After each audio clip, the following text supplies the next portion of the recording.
Office শেষ করে প্রতিদিন বাসায় ফিরতে আমার একটু রাতই হয়ে যেত। তখন বউ আমার সামনে এসে হাত ভরা কাচের চুড়ি রিনিঝিনি আওয়াজ তুলে বলতো, সুন্দর লাগছে না আমাকে বলেন? আমি ভ্রুক্ষেপ করি না তার কথায়। ক্লান্ত পরিশ্রান্ত মন নিয়ে খাবার টেবিলে গিয়ে বসলাম। বউ আমার পাতে এটা ওটা তুলে দিয়ে জিজ্ঞেস করতো, রেসিপিটা কেমন হয়েছে, মজা হয়েছে না, আর একটু দিব? আমি কিছু বলি না, বিরক্তি নিয়ে খেয়ে উঠে যাই। শুক্রবারে এক আত্মীয়র বাসায় যাব।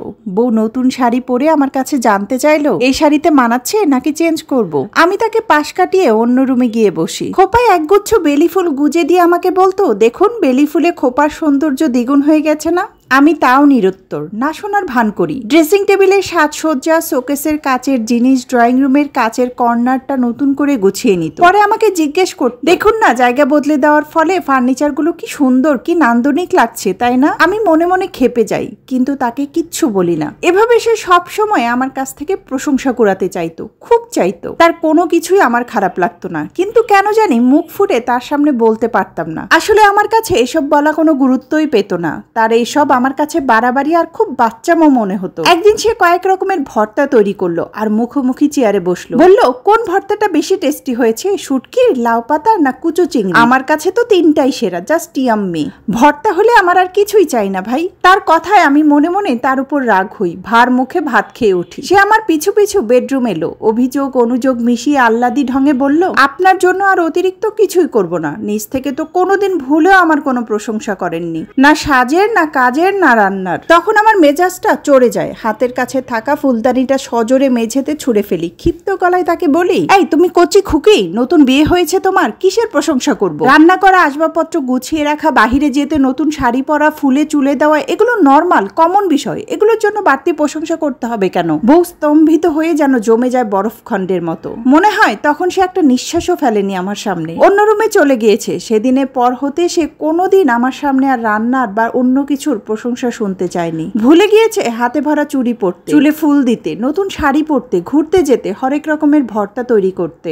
যেন বউ আমার শান্ত দিঘির জলের মতো শান্ত হয়ে গেছে। বউয়ের সমস্ত চঞ্চলতা যেন মুহূর্তেই মিশে গেছে। বিষয়গুলো আমার নজরে যখন পড়লো তখন আমি বুঝতে পারলাম, আর তখন অবশিষ্ট বলতে আর কিছুই রইল না। এক দুপুরে সে হঠাৎ করেই 4 তলা সিঁড়ি গড়িয়ে নিচতলায় পড়ে যায়। হাসপাতালে ভর্তি করলাম। পরীক্ষা শেষে জানা গেল বউ আমার ব্রেন স্ট্রোক করেছে। হাসপাতালের শয্যা আর নীরবতাই হলো তার সঙ্গী। ক্রমশ বউ আমার বাকশক্তি হারিয়ে ফেলল। আমি তার কানে কানে ফিসফিসিয়ে বললাম, তোমার রান্না না হেব্বি স্বাদ, ভর্তা হয় লোভনীয়, ফার্নিচার গোছানো তোমার মতো আর কেউ পারে না, ফুল দিলে তোমাকে দেবীর মতো লাগে, আর শাড়িতে লাগে মোহনীয়। তোমার সবই সুন্দর, তাই আলাদা করে কোনোদিন বলতে পারিনি। বউ শুনতো কিনা জানি না, কেবল বোকা বোকা চোখে ফেলফেলিয়ে আমার মুখের দিকে চেয়ে থাকতো। আমাকে ছেড়ে সে চলে যেতে খুব বেশি সময় নেয়নি। আমি এখন রোজ ওর কবরের কাছে যাই, তার শিওরের কাছে বসে চিৎকার করে বলি, তোমার রেসিপি সেরা রেসিপি, ভর্তাটা বেশি মুখরোচক, বেলিতে তোমায় চাপাডাঙ্গার বউয়ের মতো লাগে, শাড়িতে চুড়িতে তুমি সবসময় লাস্যময়ী। আমার অভিমানী বউ হয়তোবা শুনতে পায় না, হয়তোবা সে শুনতে আর চায়ও না। সুন্দর এই গল্পটা লিখেছে রেহানা পুতুল। আমরা সবচেয়ে বেশি হিসেবি হয়ে যাই প্রিয়জনের গুণ কীর্তন করতে, প্রিয়জনের প্রশংসা করতে। আমাদের যেন খুব আত্মসম্মানে লাগে, কিন্তু জীবনটা তো অনেক ছোট। আজকে যে কথাগুলো মনে মনে ভেবেছেন কিন্তু মুখে বলতে চাননি, কালকে হয়তোবা সেই কথাগুলো শোনার মানুষটাও না থাকতে পারে। আসলে কালকের জন্য কিছু রেখে দেওয়া ঠিক না, যা করার আজই করা উচিত। যাই হোক, আজ ছিল আমাদের ভর্তা ভাতের দিন। আজ করেছিলাম পটল ভর্তা আর কচুরমুখী ভর্তা।